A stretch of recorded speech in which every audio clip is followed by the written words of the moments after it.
Assalamualaikum warahmatullahi wabarakatuh. Baiklah, saya Dani Ruda dengan NIM F1D123039. Di sini saya akan mempresentasikan dari mekanika geoteknik tambang terbuka, yaitu jenis-jenis longsoran pada tambang terbuka. Inilah adalah daftar pustaka yang saya pakai. Ada buku geoteknik tambang dari Arif dan beberapa link yang saya gunakan untuk mencari kasus yang ada. Kemudian yang pertama ada longsor bujur. Masuk ke materi pertama. Longsor bujur atau circular failure adalah jenis longsoran yang sering terjadi di alam.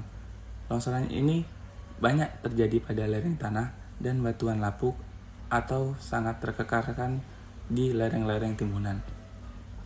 Bentuk bidang gelincir pada longsoran busur sesuai namanya akan menyerupai busur bila digambarkan pada penampang melintang.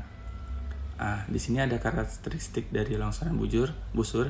Yang pertama adalah terjadi pada permukaan lereng yang cembung. Yang kedua, bidang kekar rata-rata hampir atau searah dengan kemiringan lereng. Yang ketiga, terjadi pada batuan yang memiliki lebih dari satu bidang lemah. Dan yang terakhir, sudut antara kedua bidang tersebut membentuk sudut yang lebih besar dari sudut geser dalamnya. Nah, berikut 4 ini adalah karakteristik longsoran dari longsoran bujur. Selanjutnya ada longsoran bidang. Longsoran bidang atau plain failure adalah jenis longsoran yang sering terjadi ketika material tanah atau batuan bergerak sepanjang bidang gelincir yang hampir horizontal. Longsoran bidang relatif jarang terjadi, namun jika ada kondisi yang menunjang terjadi longsoran bidang ini, longsoran yang terjadi mungkin akan lebih besar dari segi volume daripada longsoran yang lain. Nah, longsoran bidang juga mempunyai beberapa penyebabnya. Yang pertama adalah kondisi geologi yang memungkinkan terbentuknya bidang gelincir seperti rekahan atau patahan. Yang kedua, ada gangguan kestabilan pada tanah dan batuan penyusun lereng. Dan yang ketiga adalah terganggunya stabilitas lereng, baik lereng alami maupun lereng buatan. Jadi dengan 3 kondimen ini longsoran bidang dapat terjadi. Nah, kemudian ada longsoran baji. Longsoran baji atau wedge failure adalah jenis longsoran yang terjadi ketika 2 bidang lemah berpotongan dan membentuk baji. Terhadap longsoran baji merupakan jenis longsoran yang sering terjadi di lapangan. Sama halnya dengan longsoran bidang. Longsoran baji juga diakibatkan oleh adanya struktur geologi yang berkembang. Perbedaan pada longsoran baji adalah adanya 2 struktur geologi yang berkembang dan saling berpotongan. Berikut adalah syarat terjadinya longsoran baji. Nah, syarat yang pertama adalah dua bidang ketidakmenerusan harus saling berpotongan membentuk struktur garis. Kemudian pelang garis perpotongan harus lebih landai dari kemiringan lereng. Dan yang ketiga, pelang garis perpotongan harus lebih tegak dari rata-rata sudut geser dalam kedua bidang ketidakmenerusan. Baik, kita lanjut ke slide. Sebelumnya ini adalah 3 syarat terjadinya longsoran baji. Nah, selanjutnya ada longsoran guling. Longsoran guling atau topping failure umumnya terjadi pada lereng yang terjal dan pada batuan yang keras, di mana struktur bidang lemahnya berbentuk kolom. Longsoran guling ini terjadi apabila bidang-bidang lemah yang terdapat pada lereng mempunyai kemiringan yang berlawanan dengan kemiringan lereng. Longsoran ini bisa berbentuk blok atau bertingkat. Kondisi untuk menggelincir atau meluncur ditentukan oleh sudut geser dalam dan kemiringan bidang meluncurnya. Tinggi blok dan lebar blok terletak pada bidang miring. Jadi, longsoran guling ini umumnya adalah berbentuk blok dan bertingkat. Nah, itu cara mudah untuk mencirikan longsoran tersebut. Nah, di sini ada ilustrasi yang sudah saya siapkan. Yang pertama itu ada di longsoran busur. Nah, di longsoran busur ini terdapat contoh di mana longsoran busur ini adalah longsoran yang sesuai dengan namanya, yaitu longsoran busur. Nah, longsoran ini berbentuk busur. Oleh karena itu dinamakan longsoran busur. Nah, bisa kita lihat di contohnya, longsoran ini membentuk melengkung, sama halnya dengan busur. Nah, kemudian seperti yang saya jelaskan tadi di longsoran guling, bahwa longsoran ini adalah longsoran yang berbentuk blok dan bertingkat.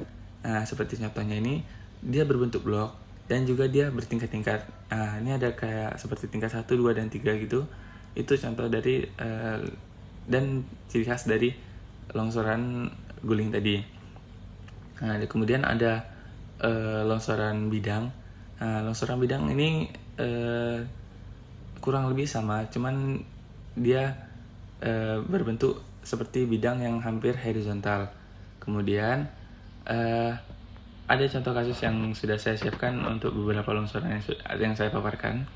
Yang pertama adalah longsoran di Jalan Pring Surat. Dalam penelitian yang dilakukan di Jalan Pring Surat, ditemukan bahwa longsoran yang terjadi disebabkan oleh kondisi tanah yang labil dan curah hujan yang tinggi. Penelitian ini menyarankan bahwa penting untuk melakukan analisis keamanan lereng sebelum melakukan konstruksi. Nah, ini sudah jelas bahwa curah hujan yang tinggi itu sangat berpengaruh untuk kestabilan lereng. Kedua, ada kasus longsor di Lombok, NTB. Pada tanggal 9-10 Januari 2009, terjadi longsor di Kabupaten Lombok Barat, Lombok Tengah, Lombok Utara, dan Kabupaten Sumbawa Barat, NTB.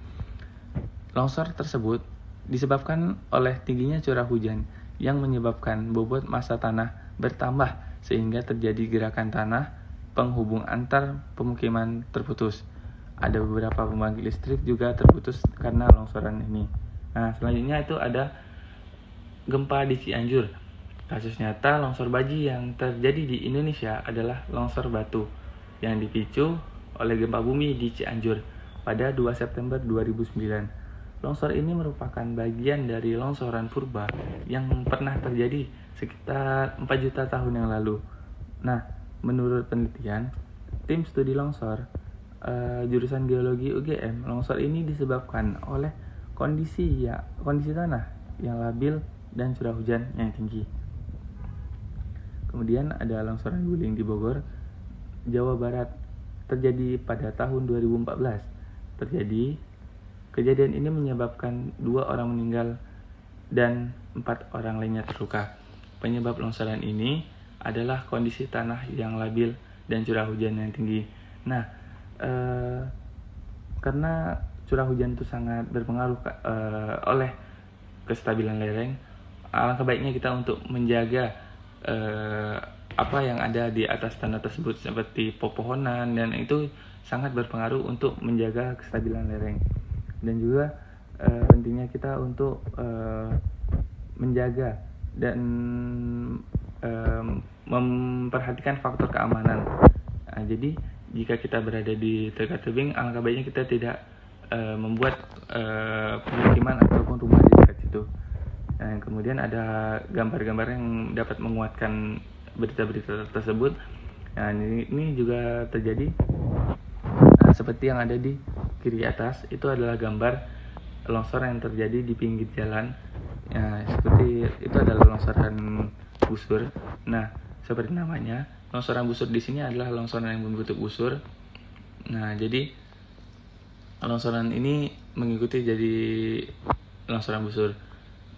Nah, di sini kan sudah dijelaskan tadi bahwa pentingnya untuk memperhatikan faktor keamanan.